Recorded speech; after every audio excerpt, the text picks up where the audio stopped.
hindi po dapat tayo magpalunod sa anumang stress na ating pinagdadaanan. You don't have to live a life of anxiety. You don't have to be overwhelmed by the fear that you are feeling right now.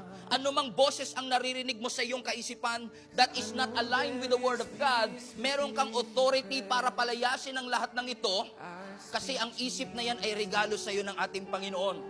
Sasabihin sa iyo ni Satan, nakalimutan ka na ng Diyos at ikaw naman mararamdaman mo yung rejection, mararamdaman mo yung loneliness. Buti pa sa ibang tao may plano ang Diyos pero sa iyo wala. Ang sasabihin ni Satan sa iyo, wala ka ng kinabukasan. You are a mistake. You are a failure. But let me just say this to you mga kapatid, lahat yan ay pawang kasinungalingan. Sapagkat mahal tayo ng Diyos, nagmamalasakit ang Panginoon sa atin. In fact, the presence of that voice in your head na mga negative thoughts is a sign that you are under attack. But we thank the Lord. Kung may presensya ng kaaway, nandun din ang assurance ng presensya ng ating Panginoon. That you can be free from every mental torment that you are facing right now. Na yes, sa iyong pananaw wala ng pag-asa, but with Jesus, there is no hopeless situation. There is no hopeless case in Jesus Christ. Can I get an amen mga kapatid? Palapakan natin ang ating Panginoon.